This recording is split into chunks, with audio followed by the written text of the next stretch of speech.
Welcome to Fiery Discourse, your podcast and media featuring dragonesses, female dinosaurs, and other similar saurians and scalies. I'm your host, Ludmillanon, and with me are my co-hosts, Angron, Mathmachine, LuckyEevee, and Stryker. Today is our 28th episode, and we're discussing 2022's Jurassic World Dominion for our first ever theme month of Jurassic July. So let's get things started. The final one, baby. Let's lay it on the line right now. This is the worst installment of the Jurassic Park franchise. Oh, by far.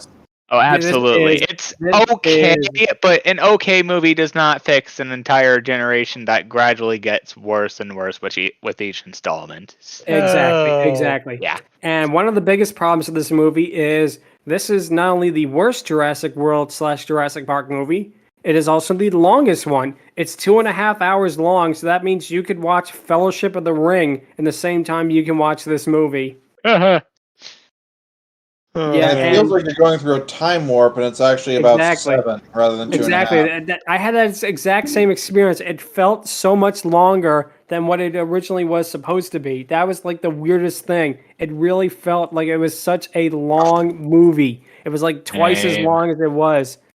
But, it felt like riding the subway, and I would take that over this movie, admittedly, even though, again, it's an okay movie. Not a great movie, not a shit movie, but it's just okay. Bordering on not that good. Exactly. But yeah, the movie opens up with probably the best part of the movie. It shows dinosaurs wreaking havoc on the world in unique ways through a news report that is pretty decent exposition. Now, of course, in the last movie, the dinosaurs are all released and they're basically running loose throughout the world. They have cool parts like CNN. The Mosasaurus attacks the fishing boats. You see Rexy attack a campsite. You see like a guy getting arrested for selling like pterodons basically out of his shop, which will come into play later on in a pretty stupid sequence, but we'll eventually get to that when it comes. So, man, a quick tangent. That one bit with the dine-in theater was honestly a little charming. Yeah, it was. I had some good parts of it. The T-Rex to like pop out of the freaking screen, but like the stuff that happens in there, like the couple making out, like people still looking ahead in their cars. Exactly. Like I said, this is probably the best part of the movie because it actually is the only part that really follows up on the promise that the last one made, that we would just get to see dinosaurs, wreak havoc and destroy stuff throughout the world. But we are also introduced to a Bioscent, which is led by Dodgson, who is from the first movie. And I know he's the villain from the second book, which I have not read, so I wouldn't know, but it still feels very weird to me because, for someone who has not really, who did not read the second book like I did, to me, he's just the courier from the first movie. He's the guy who, Nedry is supposed to give the dinosaur eggs to give to the company. It's like, it feels really weird that, they would make someone who most of the audience would consider to be an extremely minor character from the first one and make him into this huge, big, evil villain for the most recent installment. What we get in actuality is a guy who's pretty much Harvey Beaks from DuckTales 2017, but less charismatic. And also with a funny twist that we'll get to later involving said dinosaur eggs, but Yeah, there is a good one. There is one cute, it's almost like a blink and you miss it joke that is just so witty. It's like, how do they slip it in so, quietly? There's a part with the poll that basically asks, what should we do with the dinosaurs? And 5% of people say, let's open Jurassic World again. It's just like a blink and you miss it joke during the opening exposition of the movie, and it really is a funny part. The pterodon nest in New York City, I think it's actually in the same building. It really is a direct ripoff, I think. You might say homage, I say ripoff, of the movie Q the Winged Serpent, which is about a Kezi Kotal basically coming to New York and causing a lot of death and havoc there. And that is a better movie than this one, which makes me wish I was watching Q the Winged Serpent instead. Even the title sequence is a little bit underwhelming in a way. It just feels like, with the whole mist and the fog and whatnot, it doesn't have a sense of a grandiose the last one did. But forming the logo and whatnot. But yeah, after the news position that the movie proper begins with Claire, Zia, and Franklin freeing dinosaurs from captivity, much like how they did in the Lost World Jurassic Park. And the Triceratops infant that they save here, I think that's one of the few audio animatronics in this movie, and it's a pretty good one. Oh, there are plenty, trust me. Yeah. But then what happens is when they free the baby Triceratops, they get in a car chase that is almost exactly like something out of Mission Impossible. It's like something that I expect Ethan Hunt to do, not, someone who was a former CEO in the last 2 movies, but we'll get to how ridiculous the action scenes with Claire can get later on. Okay, honestly, calling that a Mission Impossible chase scene is dodgy at best. I somewhat see what you mean, but that's Mission Impossible. But I will also say that it's basically a Indiana Jones action scene. That too. There was a lot of indie in this movie as well. It's not a bad thing, but it doesn't feel like Jurassic Park / Jurassic World. It ended up being more action than Jurassic Park. Exactly. It felt like they had a bunch of scripts for other stuff and then just slapped the, Jurassic Park / Jurassic World name on it. Which again isn't a bad thing, especially with some of the action scenes we do get. But I will admit it's a little more action oriented, which can be a turnoff for some people. Wasn't for me. Yeah. Anyway, the Zia, Franklin, and Claire, they barely make it out alive, and Zia and Franklin basically quit, reasoning that it's impossible that they can keep on doing this and that.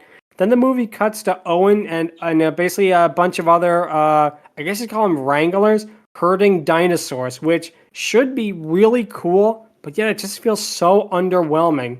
Yeah, for the most part. Really also, tangent on the 2 of them in that one scene that you were talking about. Yeah. It honestly kind of feels like they were just openly admitting that they were quitting the Jurassic World series. Yeah. Although we do get to see Franklin later on, we don't really get to see much of Zia after this. So I think absolutely just filmed one scene and she was out of this, which probably makes her the smartest character in the whole movie. Oh yeah. But she's saved. Exactly, but yeah, the part with the again wrangling the dinosaurs, it reminds me a lot of this 1950s movie, The Beast of Hollow Mountain, which is about a dinosaur basically being discovered in Mexico, and cowboys and ranchers and that fight him off, and that's another movie that again is probably better than Jurassic World Dominion, if nothing else. I kind of want to see a movie that takes place in the West, but okay, hear me out on this. It's like Good Dinosaur meets technically True Grit / City Slickers, but it's a lot better, a lot more wholesome, and probably would have a better director or something like that. You know what I mean? It's just dinosaurs definitely. In the Wild West.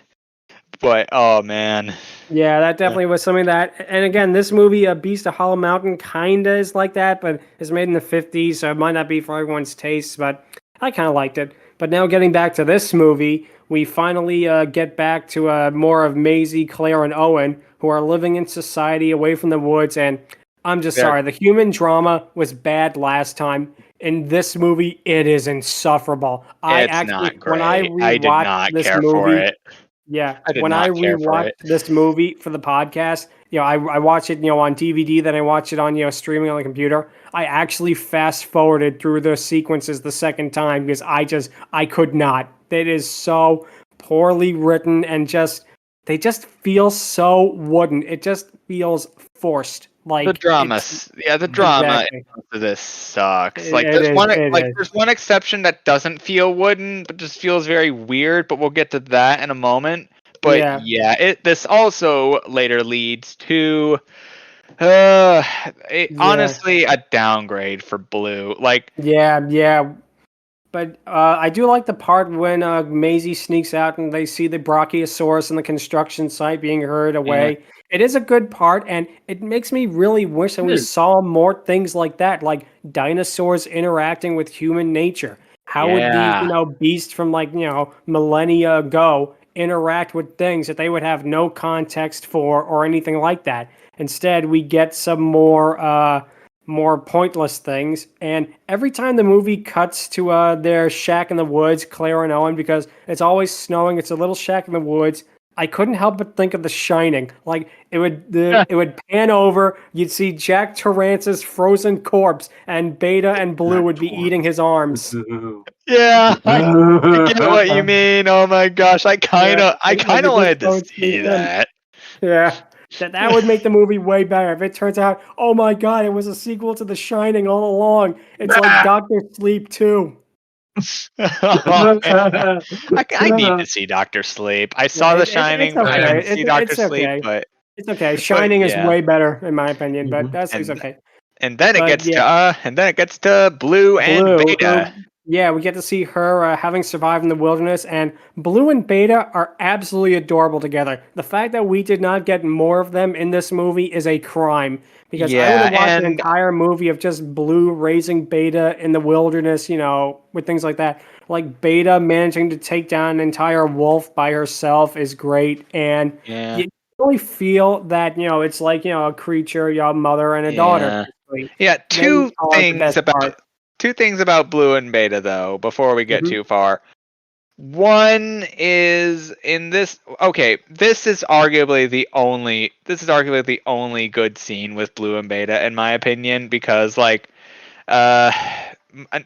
get to the later stuff at a later time, but yeah, this is very wholesome, but it kind of takes a backseat to the other stuff that happens with Blue and the others.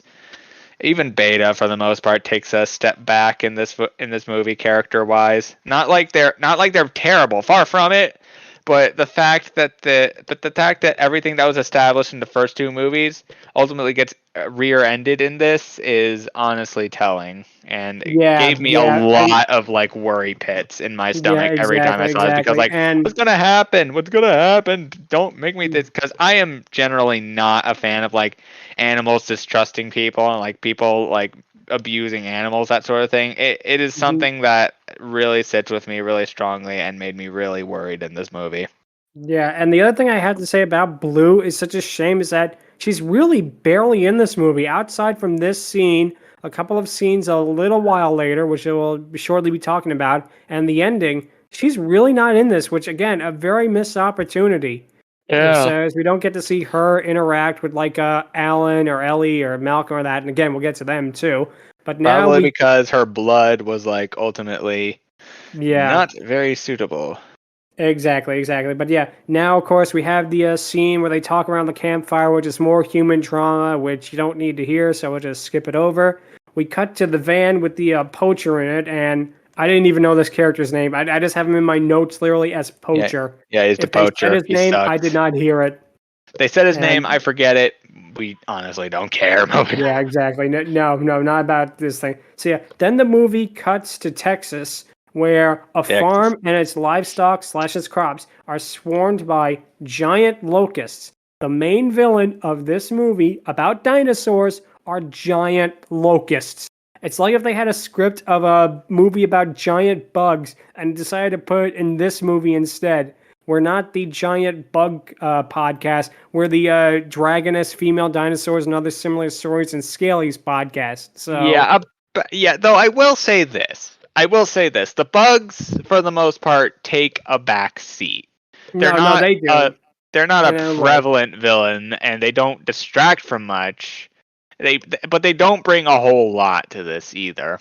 It feels pointless. That's exactly what I'm getting. It just feels like they had something from another idea, another script, another movie entirely, and they said, why don't we just put it in our Jurassic World sequel script? And they're like, okay, and they did that. And again, it really doesn't add to anything. It doesn't, like you said, it doesn't distract. It's not too bad. It could have been a lot worse, but it could have been a lot better too.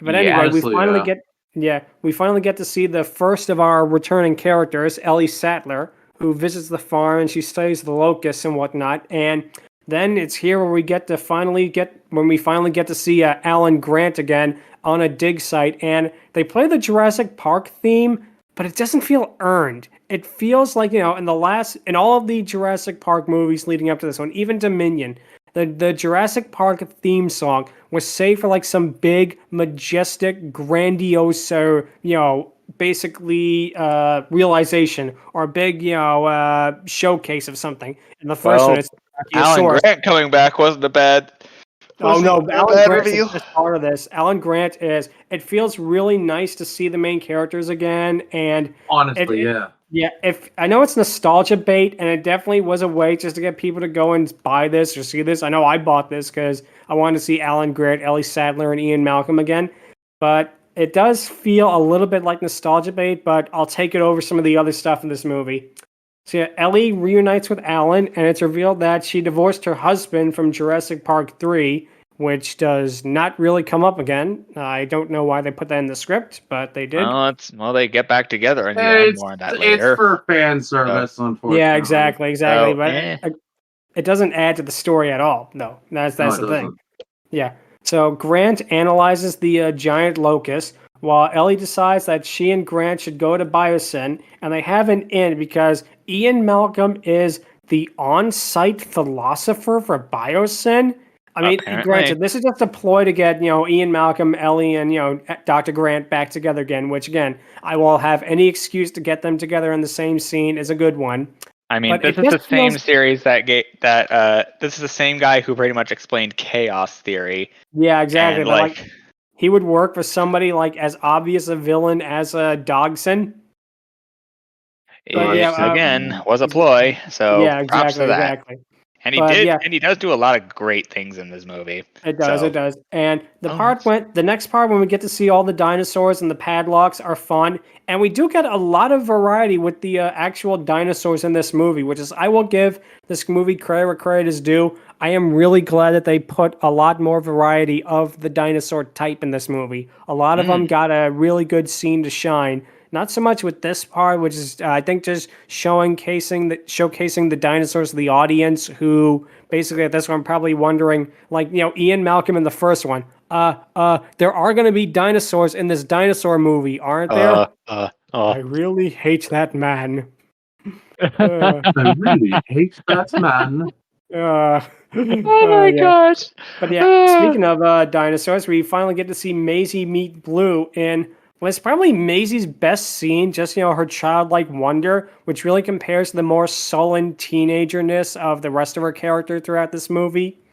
And Blue appears. Angst did not work with this. It was insufferable. That is another reason why the drama in this movie did not work for me, because it was just so played out in a lot of ways. It really, really gets like they didn't understand human beings in this movie. And this is ultimately where I kind of feel Blue's character goes backwards. Because, in the very same scene, she comes over, "Hey, get away from my kid!" Which, what the heck? I think Maisie is threatening her child, which, again, I have to give devil's advocate. It would be a realistic animal response, but at the same time, she doesn't recognize Owen at all.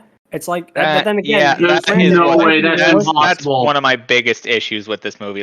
Her going full on feral and not recognizing the person who freaking raised her and trained her, which is why I said Blue's character gets a freaking 2 steps back in this movie, because Blue was just very hostile for justified reasons, but to the point where she ultimately doesn't recognize any of them?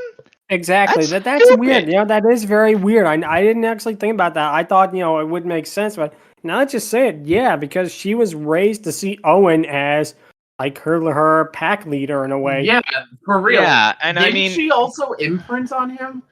Basically, in the last 2 ones, But in this case, they obviously forgot about it for whatever reason. Either that, or they decided that the mama instincts should override the alpha instincts, which is still stupid, in my opinion. But Maisie basically chooses to go off to help Beta, which causes both of them to be kidnapped by the poacher. And I'm gonna be honest, the CGI on Blue for this one sequence, it looked a little bit unfinished at one point. It looked like she was just a render at one point. They didn't finish, fully doing the details on her. She looked a little bit like one from the first one, one of the weaker scenes of the first one, shall we say? Which again it shouldn't be a thing against it, but yeah. So anyway, we get to see Claire basically calls Franklin, who is now working for the CIA, to get them to find out where Maisie and Beta are going. Meanwhile, we finally get Alan and Ellie going to Biosyn. They're greeted by the character of Ramsey. And on the helicopter ride, he mentions that they took dinosaurs from Isla Nublar and Isla Sorna, which is a pretty nice acknowledgement of it, at least. That they did go and get some of the ones out of there, rather than just, leave them all to die on the island. So that is a welcome that I will welcome, because otherwise, in like a Fallen Kingdom, having them all be dead is really, really just the icing on the cake for like the depressive note for that movie. Yeah, also, it's very nice that we get active confirmation that Stornar is alive, at the cost of being able to discern whether or not the raptors on that island survived or not. Yeah, there's a few problems with this movie, like continuity-wise. Yeah, it's pretty dang. Scummy to like not say what happened to the other raptors, because exactly. They're saying that Blue and Beta are the last of their kind, which I don't exactly That believe is ridiculous. For a second. Yeah. That is absolutely ridiculous. You're definitely right about that. So yeah, Grant and Ellie land on Biosyn's research center. They meet Dodson, and we get to see Malcolm's speech, which is more true to his character than anything he did in Fallen Kingdom. So again, that is a plus point. They actually delivered on Ian Malcolm. They didn't just, put him in the first 5 minutes and the last 5 minutes and say, here he is, he's in the movie. He actually is in my paycheck movie now. Yes. Yeah. Go ahead. Sorry, what? Sorry. But yeah, the part with the Biosyn, though, it does have some comedy that really fell flat with the Grant and the coffee shop employee. The part where he talks to the barista at the coffee shop portion of it, that was just so pointless. It's like, what were they trying to do? Like, old man doesn't know what a latte is. It just really feels, again, something that is just trying to pad out the movie. They got to get the movie to a 2.5 hour runtime. I agree. Yeah, that was. It wasn't offensive. I didn't feel bothered by it, but annoying. Yeah, it was mad. But it did serve a short purpose of distracting the cameras and getting the band. Exactly. Because Malcolm, it turns out, is against Dodson, which of course he would be. He gives Ellie a key past the restricted area. And now we get to see more of the restricted area, where we have the return of Dr. Wu, who is now working for Dodson and Biosyn to make the Locust. And Dodson, I have a huge problem with Dr. Wu being here, because it's like, how many times are you going to employ this man? Exactly. Yeah. You know what he did, and they do try to redeem him in the end, but it's like, no, he willingly made all these monsters. He should be put away. Yeah, and honestly, I sent the script on the. I sent the script to the podcast DM, but yeah, my friend Sharvoon makes a solid point that honestly, Wu needed some form of fate. Like Dodson, absolutely, and honestly, fittingly in this movie, more on that later. But yeah, honestly, Wu needed some form of consequence. I mean, yes, it's nice that they tried to have him atone for his actions somewhat, and here it works because it leads to a good plot twist. More on that in a bit. But yeah, it very, very much. But yeah, the consequences for his actions needed to outweigh like him atoning for his sin. Exactly. Yes, that is exactly right. So yeah, Dodson's evil plan is basically to use the Locust to cause a famine throughout the world and force people to buy Biosyn crops, which is pretty evil, but it feels like something like a James Bond villain would do. It's something like or something like freaking Bio from freaking Carmen Sandiego would do. That too. But yeah, honestly, it just feels like a petty thing for them to do. To be honest, exactly. It's like it's how much more richer can you be? How much more can you eat? Can you get stuff like that? It's like no, he wants people to only own biosyn crops. Yep. So now we get to see Maisie and Blue taking to Malta with Claire and Owen close behind. We get introduced to Kayla the pilot, who I'm going to be honest, I was kind of meh about her. She could have been a really cool character, but it feels like she's just introduced a little bit, not late into the movie. This is still early on in the movie, but it feels like they don't do much with her. She's more of a plot device than a character, I feel. She's a way for them to get from point A to point B. She feels like a carbon copy of the one woman they introduced in Rise of the Skywalker that was the leader of the group that broke off from the New Order, whatever they were called. Oh, right, yeah. The First Order, yeah.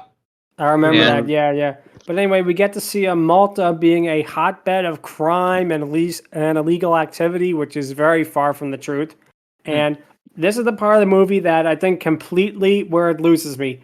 Owen and Claire go to an underground dinosaur smuggling ring area. We get to see more of Omar Sy from Jurassic World. He has an even smaller role than last time, which is a shame because, again, he's a fantastic actor. Go watch the French movies he's in, like, The Untouchables, Monsieur Chocolat. All of the movies he does that are French movies are very, very well done. I highly recommend them. But the part of the underground international dinosaur smuggling ring, it is such a knockoff of the Mos Eisley Cantina. I'm surprised we didn't get to see Han Solo and Greedo. I will admit, it definitely had that sort of George Lucas-esque charm to it, which, I could tell from the get-go, but it honestly wasn't too bad. Yeah, I know. The thing is, though, it doesn't fit in with the rest of the franchise. It's like, when you watch Jurassic World, Jurassic Park, or even Jurassic World, would you have ever predicted a scene like this being in one of the sequels? Probably not. We get to see people, cooking roasted dinosaur, which that would happen. Dinosaur cockfights in a really tiny arena, dinosaurs being sold, etc. Claire attempts to get Kayla to help, but Kayla turns him down. And then we get to see the poacher appears in Malta and demands his money before he gets shot at. And this is the point that, for me, the movie is not Jurassic Park anymore. At this point, the movie turns into a Jason Bourne movie. Owen chases the poacher through the smuggling area. The poacher accidentally releases the dinosaurs.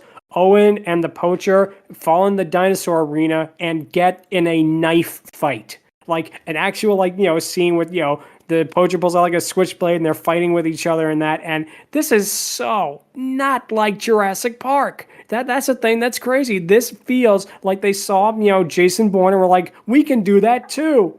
But of course, the dinosaurs are used in this scene because the poacher is knocked down and the dinosaurs eat his arms and one breaks his neck, which is a pretty good death scene, not going to lie. But again, what built up to it? A knife fight in a dinosaur fighting arena. It's like, how is this anything like what we wanted to see in a Jurassic World movie? Okay, to be fair, I will say this. It honestly doesn't feel like a Jurassic Park sort of deal, but I do feel it's like an Owen Brady sort of deal, It's not. It's definitely a little out of character, I will admit, but it didn't really bother me all that much. I honestly would take 1,000 action scenes over the drama in this movie any day. No, me too. At least in the drama stuff, things, happen. Yeah, exactly. Absolutely. So anyway, Santos, who is one of Dodgson's workers, who only appears in this scene despite having such a huge, massive build-up. It kind of reminds me of in the James Bond movies where they always built up one of the henchmen only for Bond to beat him in a scene or that. Kind of like in was it Spy Who Loved Me? Had the one henchman Sandor. They built him up as such a big thing, and then Bond pushes him over, basically off a building, and it's like, wow, you really built him up there. But there it makes sense. Here it doesn't. So anyway, Claire chases Santos down. She finds Santos in one of the apartments, and She fights off Santos with a taser, and then Claire is pursued by a dinosaur and jumps from rooftop to rooftop, which, again, Jason Bourne. This is exactly this kind of thing Jason Bourne would do. Not like someone she is being chased by a dinosaur. That's again, yeah, I can see that. But on the other hand, it feels out of character. Like, 2 movies ago, she was a corporate CEO. Now she's like an action hero.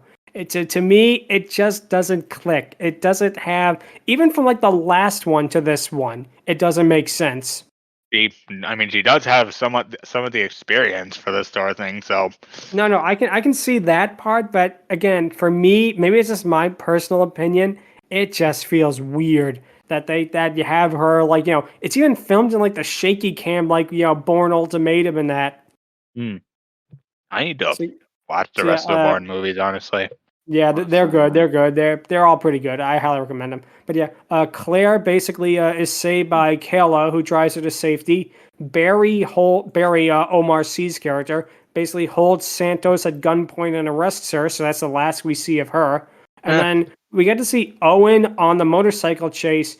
And he's being chased by raptors in that. Which, again, really reminds me of Mission Impossible, because every movie has a big motorbike stunt chase sequence with Ethan Hunt on the motorcycle.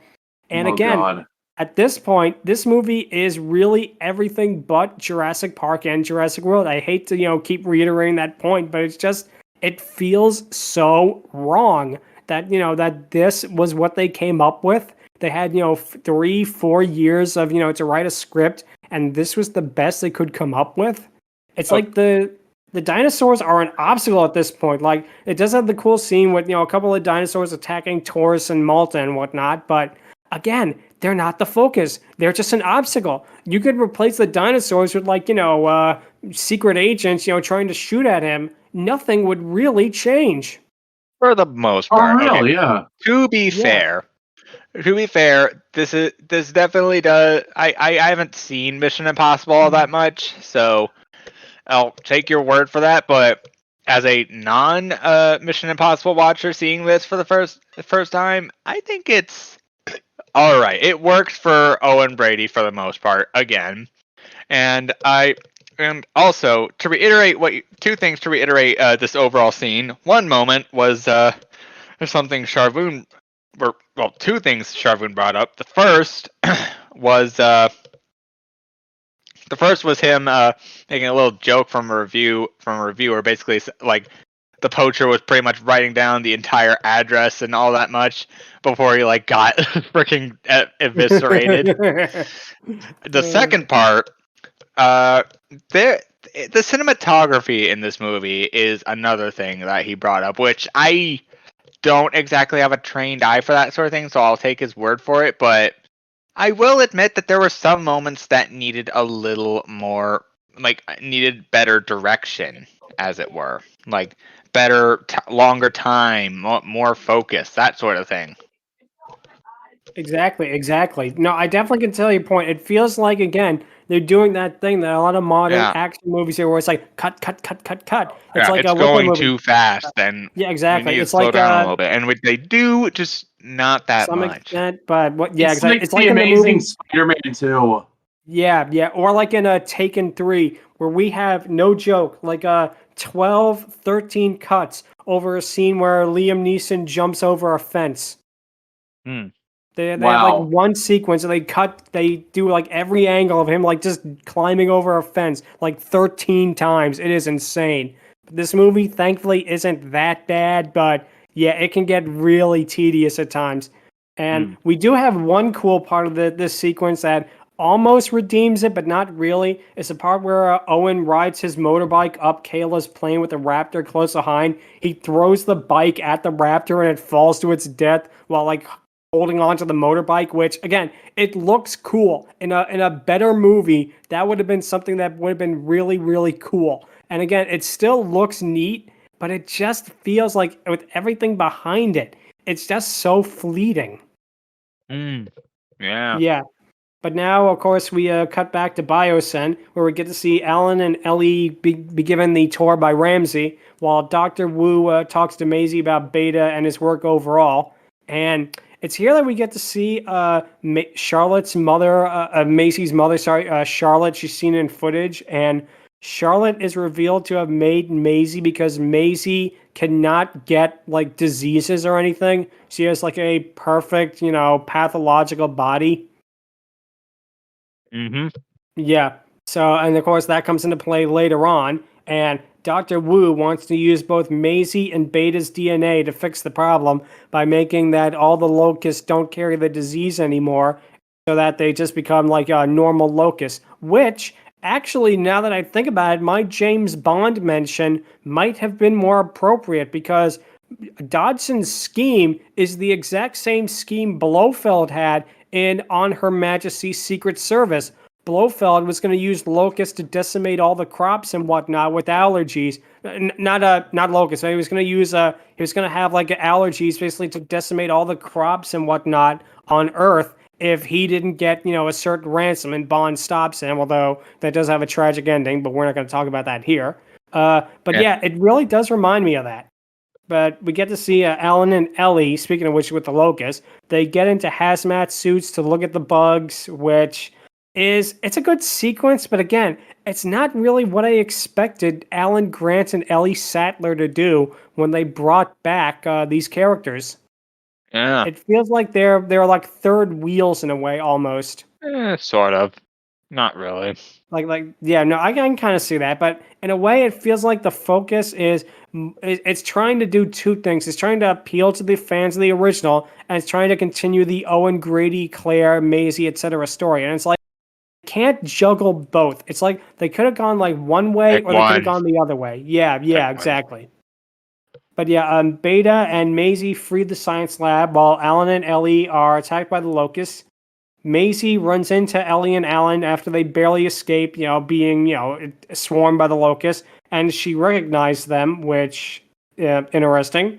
But it would make sense in a way, because I guess Lockwood told her about them and about the first Jurassic Park and whatnot. But again, it is something that when you really think about it with the continuity, it is a little bit suspect, but it's such a minor thing that we'll kind of ignore that.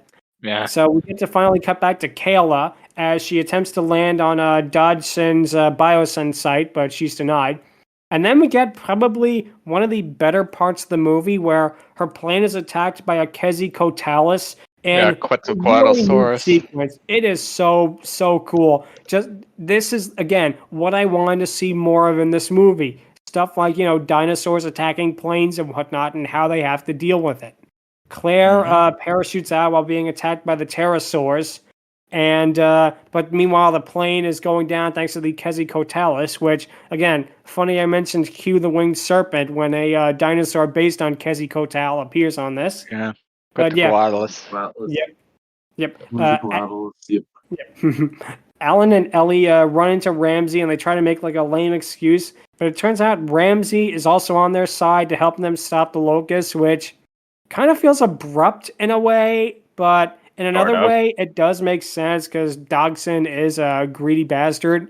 So yeah, you would be against him. Yeah, it actually does help with an earlier scene, because the way that Ellie and Grant got into where the locusts were was that he said, "Oh, hey, don't go down that elevator, by the way. That takes you down to where all the restricted stuff is." And I thought, this seems so forced. What the hell? And then turns out he's a good guy working for them. I was like, oh, that explains that. It could have been a little more subtle with it, but regardless.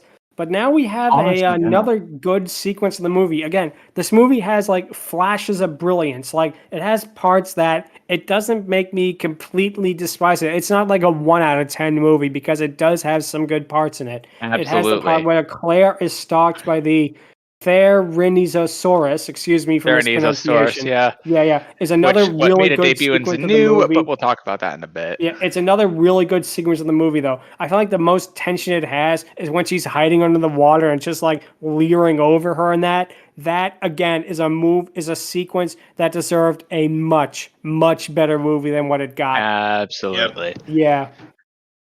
And again, there's another good moment where the plane crashes and Owen and Kayla are on the ice and they're talking. It's kind of dull until they're suddenly confronted by a pyroraptor, which again is a really another cool sequence when the pyroraptor falls in the ice and you think it's drowned, but then it jumps out of it and continues pursuing them. It's a really good scare. And again, I like that they do that. I like that they put in new species of dinosaurs. I like that they weren't afraid to have some good action sequences, but it just is surrounded by so many other bad parts of the movie that it really makes it feel like, you could have had it. You really could have had it. If they gave another crack at the script, if they maybe changed some things around with the character development and the setting and whatnot, this could have been a good movie, but alas, it is not.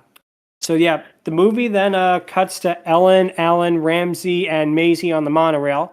It turns out Ellie knows Charlotte, which, okay, that is something that comes completely out of nowhere, in my opinion. For the most part. I mean, let's think here. Charlotte was the original girl from like the first Jurassic Park, correct? Yeah. And there you go. Yeah, I mean, I guess, but it must have happened like off screen during the first one because they weren't on the tour very long. They only met like with the Dr. Wu in the dinosaur hatching facility, and then they went on the tour basically to see the dinosaurs. So I don't know when would they have had the time to meet with Charlotte. Again, it doesn't matter. It doesn't matter. It's just something that maybe it's just me, but it's something that is really a little bit annoying. But again, it is annoying. Yeah. It felt like one of those fanfic insert kind of things. Yes. Yeah, it actually has a reason for being there. Yeah, it does later on, but for right now, it feels really off. Of course, Dodson finds out that they're leaving because, of course, he put trackers on them. He shuts down the monorail, which causes the group to have to go on foot. And at this point, Alan Grant turns into Indiana Jones, which, I mean, to be fair, he is better than Indiana Jones and Dial of Destiny. I haven't seen that movie yet. No spoilers. No spoilers, but he is better than Indy in that movie. Let's put it that way. Of course, Malcolm confronts Dodson about what he's doing and is fired, which, would have happened eventually, but it probably was a way just to get him to see, the group again, to not have them be separated for so long. But the part, again, with Grant in the cave, with Ellie and Maisie, with, like, the makeshift torch and whatnot, that really is so much like Indiana Jones. It's like, it reminded me a lot of in the Well of Souls in Raiders. Sort of. I mean, I 100% understand what you're talking about, but most of those are like coincidental, not directly. I don't know, because the way it was framed in that, it really did remind me a little bit of Indy, going into the Well of Souls and confronted by the snakes and that, and it felt a little bit deliberate. Maybe it was, maybe it wasn't, maybe I'm just reading too much into it. But yeah, I can definitely see that part of it. So anyway, the group is then chased by various dinosaurs before they come across a gate and run into Malcolm. Malcolm tries to save them by opening the keypad, but of course Ramsey ends up just pressing the button to save them. They obtain the DNA, and then we cut back to Claire, who is attacked by a Dilophosaurus before being saved by Owen, and the Dilophosauruses are definitely going to come into play later on in the movie, and in a very ironic way. And Dodson deletes everything about his plan. He burns all the locusts, and he tries to basically get away on the monorail. The flaming locusts, of course, some of them get out of their pen, and they basically cause a wildfire because, way to go, genius, you had a bunch of little insects on fire and you put them in the woods. What did you think was going to happen? Yeah, it's like, oh man, it reminds me of this one scene from Gumball where like Gumball put like freaking dynamite or firecrackers on a bunch of flies, and like the flies like, oh!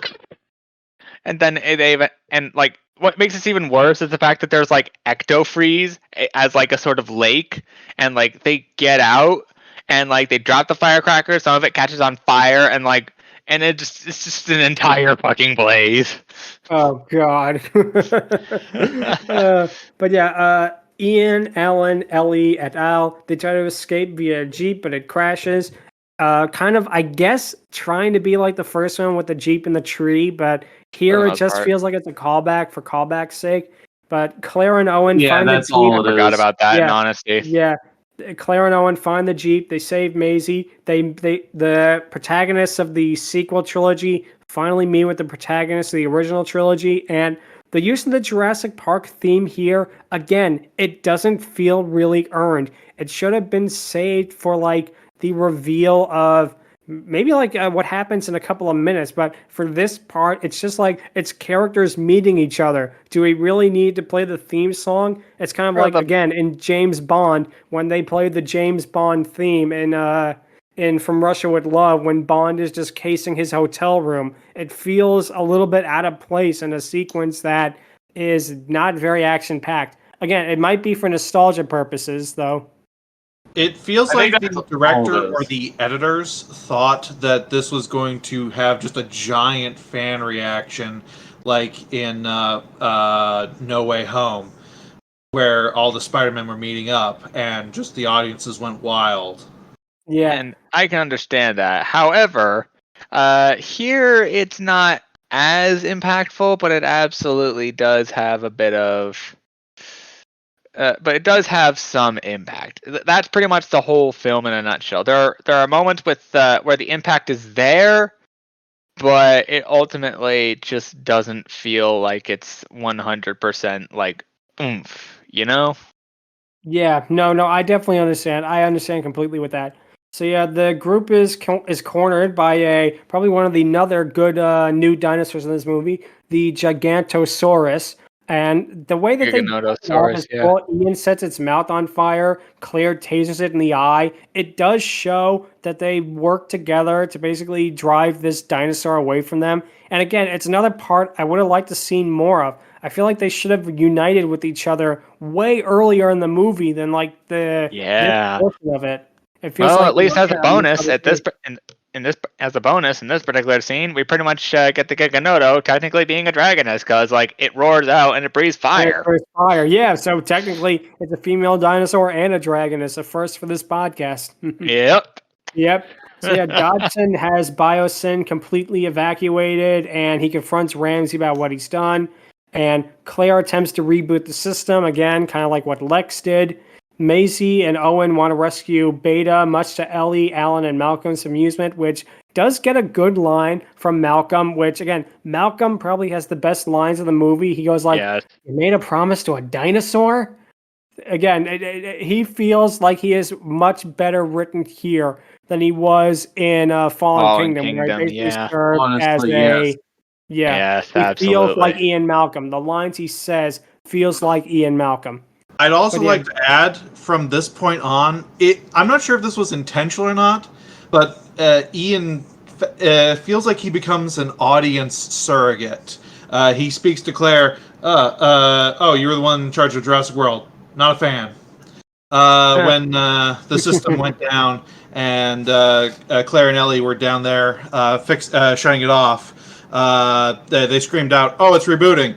Shouldn't do that." Just stuff like that. Exactly. Yeah, it felt like they were using him as like meta commentary in a way, which does make sense because Ian Malcolm would do that.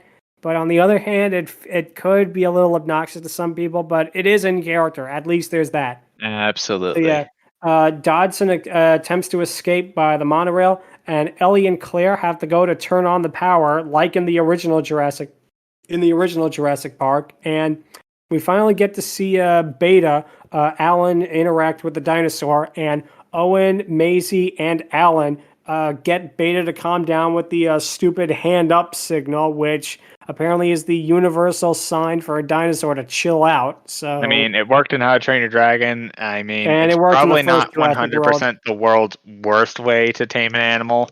Yeah. That's for sure. Exactly, yeah. But yeah, they reboot the system, and some of the locusts come back to life to attack them. And another kind of pointless action scene was it feels like it was just there to have like a jump scare. But we get to see Claire and Ellie after this reroute the power, and Dodson is killed by the Dilophosaurus exactly like Nedry. And there is a cute touch. They do have the Barbasol can in the background, but on the other hand, it's like, how did Dodson get that can? It was buried under the mud, and that mud would have been there for like 20, 30 years ago. You know, the embryos would have been long dead, and why did he get it? To honor Nedry? You know, Dodson seemed more annoyed and irritated at Nedry than anything else. Hear me out on this, though. Like more of a reference to the Telltale game, actually. Oh, yeah. Wait, there was a Jurassic World Telltale game? Yeah, Jurassic Park. Oh. Yeah, it was all right from what I've seen. I've seen a video of it. It looks fun. Yeah, okay. Hear me out on this one. So, the canister didn't have that much damage on it. In fact, hardly any damage is merely cosmetic, you know? Yeah, but so but that would mean 20 to 30 years, like, if the coolant like was able to last that long, which it probably did if he was so like dead set on keeping it. Only thing though is in the first one they actually say that in like 48 hours or something like that, this will not be functional. So it should have. They actually say that in the first one when he gives Nedry the coolant. He says that in 48 hours, if we don't have the dinosaurs, it's all over. Okay. Yeah. No, it's okay. Well, then I don't know why he kept it. No, it's all right. But unlike Nedry's death scene, which is iconic and is one of the probably one of the best parts of the original, Dodson's death scene here, it feels underwhelming because it's done with the strobe lighting. You don't really get to see the impact like it had on Nedry in the original. Part of it might just be because the original, it was such a shocking moment, whereas here it's like expected. But again, it feels, compared to Nedry's death, Dodson's death feels, it's not satisfying. It's not, for the villain. It feels underwhelming. It's like, well, he was the bad guy in the first one. Let's have him die like the bad guy in the first one. It felt like another reference for a reference sake. Well, for the most part. I will say, though, it is very fitting because he has the thing, and the Dilophosaurus and they killed him like they killed the initial one because, it's the curse of the shaving cream, which is honestly pretty funny, all things considered, and honestly fitting. If that was the intention of it, that it was the cursed shaving cream can, I would be okay with that. That I would accept that explanation. The ghost of the embryo. So yeah, Dr. Wu shows up to use Maisie's DNA to save the dinosaurs. And again, another good line from Malcolm is, "It's him. Why is it always him?" Which is another good line because it really is what the audience is thinking at this point. Why do they keep trusting Dr. Wu? He's the reason why everyone's even in this situation. In the first place, and exactly. At least here he's trying to fix shit. For the most part. And then we finally get to see more of Rexy when in the main plaza of Biocen, we get to see her fight the Gigantosaurus. And there's a really cute moment with Rexy making the Jurassic Park logo and like the fountain statue. That was cute. That was a reference. I was like, okay, you got me with that one. But the fight here between Rexy and the Gigantosaurus, it feels like it focuses more on the humans escaping rather than the actual dinosaur fight. It's like, the camera is more positioned on the humans than the dinosaurs. That is true. Because, however, this does have some build up to it. Because in the first scene of the movie, it shows dinosaurs in the past, and it shows Giganoto killing the Tyrannosaurus Rex in the past. And then later in the movie, it shows Giganoto like fighting off the T-Rex for its meal. And then it ultimately comes down to a final fight between the T-Rex and the Giganoto, and it honestly feels pretty fitting in terms of like the Giganoto getting its just rewards. In regards to the fact that it seems to focus more on the humans escaping. It's ironic because Alan Grant actually has a meta line in this. It's not about us when the dinosaurs start fighting, and then it just focuses on them.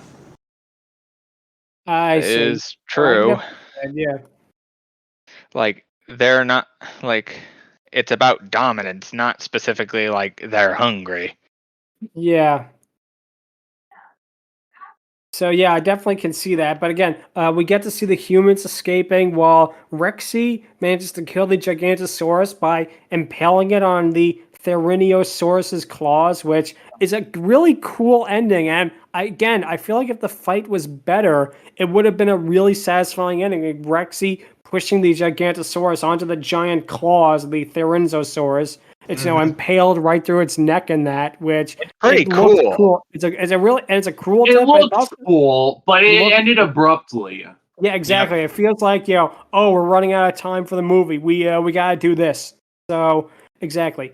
The movie ends with Owen giving Beta back to Blue, and they go off into the wilderness. And admittedly, a sweet sequence where we realize that Owen is probably not going to see Blue ever again, but she's going to be free with her hatchling in the wild and whatnot. It is cute. We get to see Dr. Wu stopping the other locusts by releasing the swarm together. Okay. Quick tangent, actually, because I did bring this up a little bit, but that particular scene with Blue and Beta going into the wild, never to potentially see Owen again, is dubious in a way that makes me a little hopeful, but a little concerned. Because on the one hand, like, it shows Blue coming back when they're about ready to leave, like looking at Owen, like saying, like giving a silent, like it could be taken as a silent thank you, as a silent sign of trust potentially again. Which I'm glad they brought it back, but at the cost of freaking having her undermined in this movie for the most part. But on the other, like you said, like this ultimately could very well be the last time they see each other because it's in a clearing possibly far away from the back cabin. We don't know where this is. But the way they look at each other, it feels like a sense of finality that makes me a little concerned because either it means they're actually going their separate ways, or like it'll take a little longer for them to like gain back what they ultimately lost, which it definitely gives me those worry pits, like I mentioned before. And this ending right here is where I take great issue with. Not because it's super long, which is also a valid issue. Not because there are probably a bunch of other issues that I'm not thinking of, but that is the big one for me right there because I have great concern, like where it's going, but we're never going to get an answer, or we probably don't need an answer of where it's going because it's probably going to get worse, which I'm not looking forward to, and I don't think anyone else is, but it's very much but yeah, this particular scene here would have been much better if there was like maybe a little tiny more trust more to it, and also if it didn't go out the way it did in the middle of nowhere away from the cabin, and it man, you hit the nail on the head right there. You really hit the nail on the head right there. I really had a lot of thoughts for that particular scene. No problem. I saw it, and when I saw it again, it was it's very weird for me. No problem at all. I definitely agree with you. Yeah, but like I say, the thing I do like is the shot of the world managing to coexist with the dinosaurs, like the Mosasaurus going with like a pod of sharks, which not very plausible, but all right. We see stuff like the Stegosauruses in like the wilderness with the African animals and whatnot, which could be a good ending. But again, the movie felt like it didn't build up to this at all. It's like the dinosaurs were attacking mankind. Now they're living in peace with the world. It doesn't feel very cohesive when compared to even the beginning of the movie. It's like, the bad guy was, defeated. Yeah. So that means that, that means that we're finally at peace. It's like the end of Volcano with Tommy Lee Jones, where a volcanic eruption somehow manages to solve racism in Los Angeles. Also, the ending of this weird thing where it was a narrator speaking over events as if it was like a Fallout, these were your choices, ending screen. Yeah, that is true. That is very, very true. Yeah, I will say this though. While the ending's delivery and execution, the execution is honestly fine, and I will admit the build-up definitely stumbled a lot.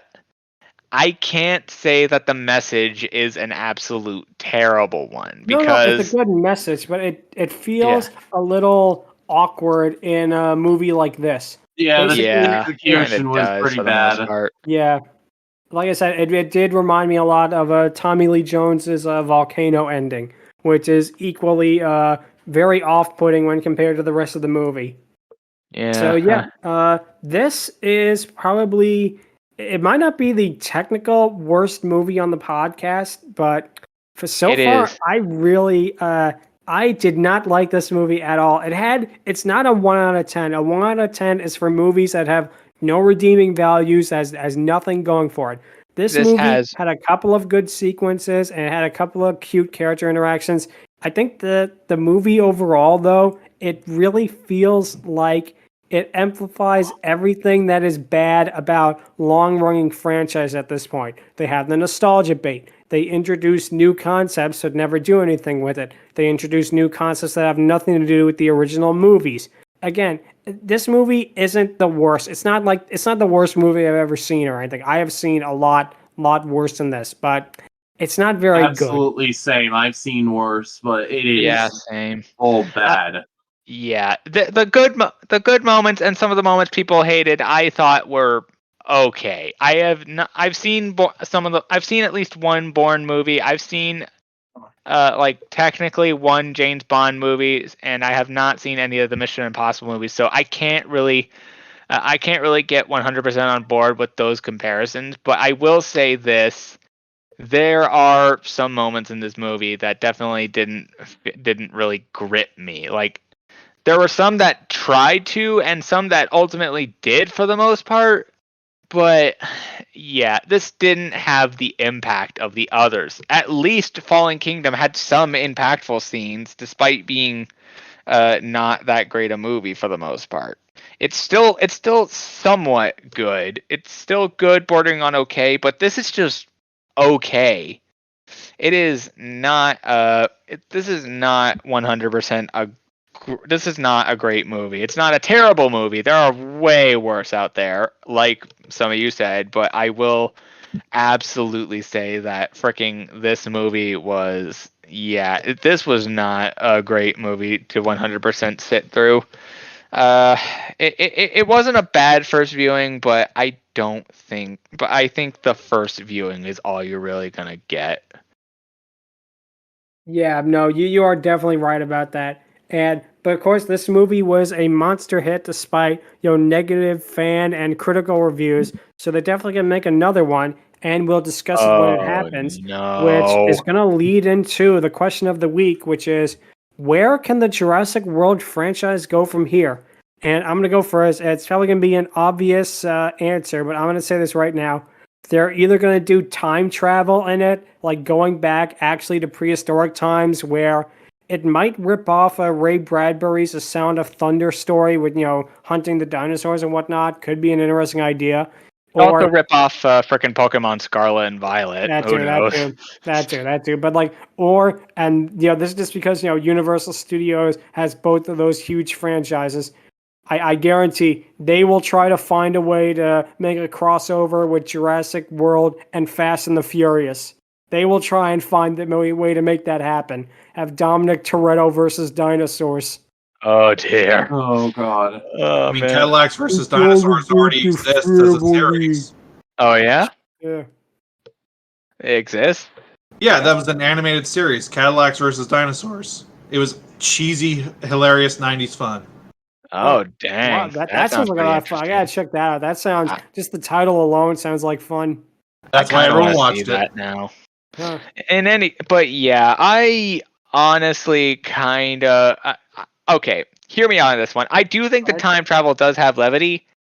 However, if we are to take the movie at face value and overall. If we are to take these movies at face value, namely like the raptors being like gradually extinct, I kind of want to see them like protect the raptors. Like Blue started a legacy, so to speak, and I don't know what they're gonna do with that.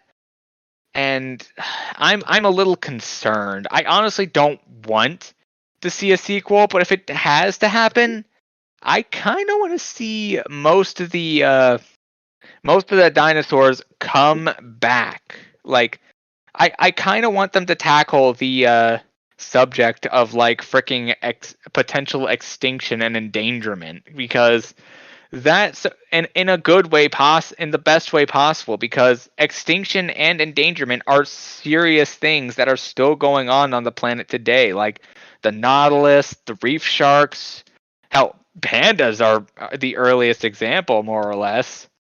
And like and this is mostly inspired from a thing I saw about one of the last white rhinos passing away, or like the last white rhino.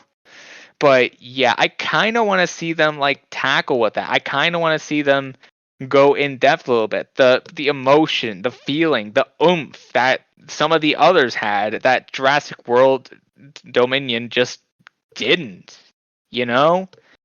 Like, exactly. and if it really is true that the raptors are overall like dwindling and or like just gone, like technically, Rio, I kind of want to see what they can do with that. Like, I want to see what happens. I mean, it very well could just end up being like a cycle for like Blue, Beta, and their descendants.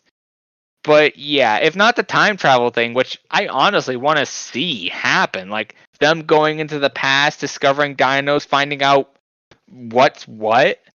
I kind of want to see them tackle actual dinosaur extinction. Like being unable to, like, they very well could bring back the raptors, but like for someone like Blue and Beta, two unique species, one of which with tainted blood, the other with pure blood, but both having the ability to constantly reproduce, it's a one of a kind species that I kind of want to see tackled a bit more. If not them, their descendants even, you know? Wow, that's really, really well said. Wow. That way blows out my stitches out of the water. Stryker, I still like the time travel one. It's very good. I know. But yeah, wow, that is something I want to see. That is honestly, an amazing fun. Yeah. But I'm not sure how they're gonna handle it, seeing as how Dominion was controversial. Yeah. I haven't seen Camp Cretaceous yet either. I haven't heard much about it. But no news is better than bad news. Yeah. So and we are going to discuss it on the podcast eventually. We're going to take a break from Jurassic Park and the whole dinosaur franchise after this for a while. Oh, yeah, absolutely. Yeah, but we are definitely going to discuss Camp Cretaceous sometime in the podcast, so look out for that. Yep. And, now it is time for the Dragoness Scale, where we, Pat and Penny Dragoness Scale, we rank the Dragonesses from 1 to 10. The dinosaurs in Jurassic World Dominion. See, this is difficult because on one hand, you had a lot of good sequences with them. A lot of good sequences, and they are the best part of this movie. They are probably the most tolerable. Like you said. Yeah, a lot more dinosaurs than were in the previous ones, including brand new ones that we had never seen in the franchise before, and they all got their time to shine. But on the other hand, it feels like it's a paradox. They were important, but yet they were also just in the background. So I'm really going to have to split the difference.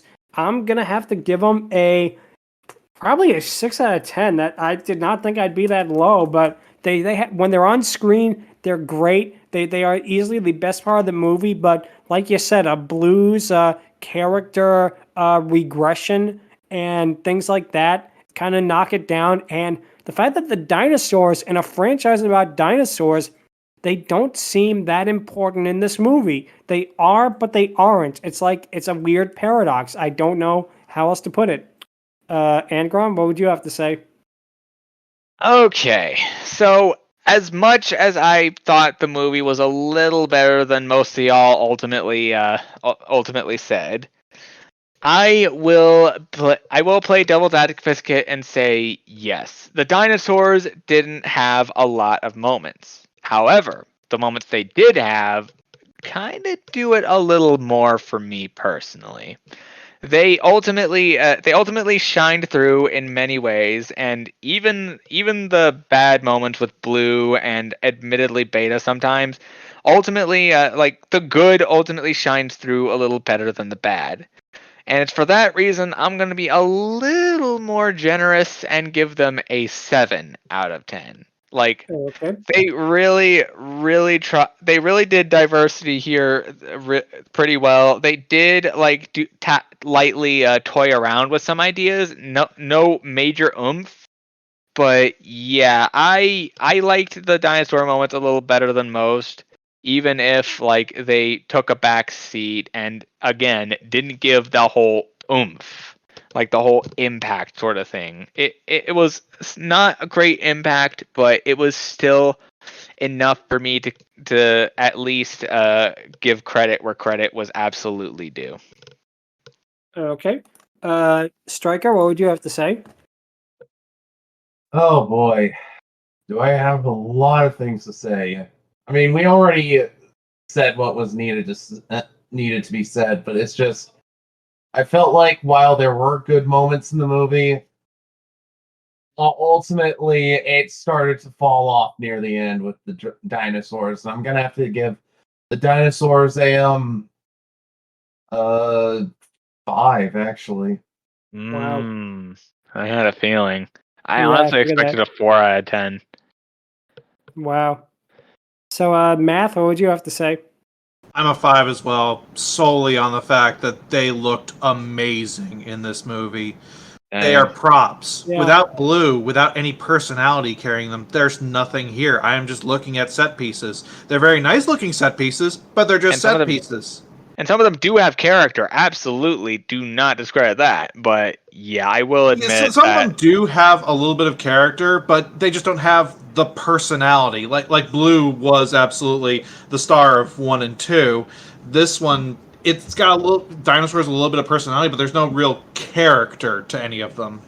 Yeah, that's absolutely true, unfortunately. And Blue's regression in this was not welcome. Yeah, and all 5 minutes of Blue just doesn't make it work. It was what ultimately made it fall from grace. Exactly. And LuckyEevee, what would you have to say? I didn't watch the movie, and I'm honestly glad I didn't. I'm judging from this episode. Okay. So 5 out of 10. The rating for Blue will not change. Okay. So what score are you going to give it? I think it was 9 out of 10. Oh wow! Okay, okay. We'll put what? That Why do you say a 9 out of 10? Yeah, for Blue. I think that's what it was last time. I don't remember. Yeah, he picked 9 out of 10 for the last Jurassic, the Jurassic World movies for Blue. Okay then.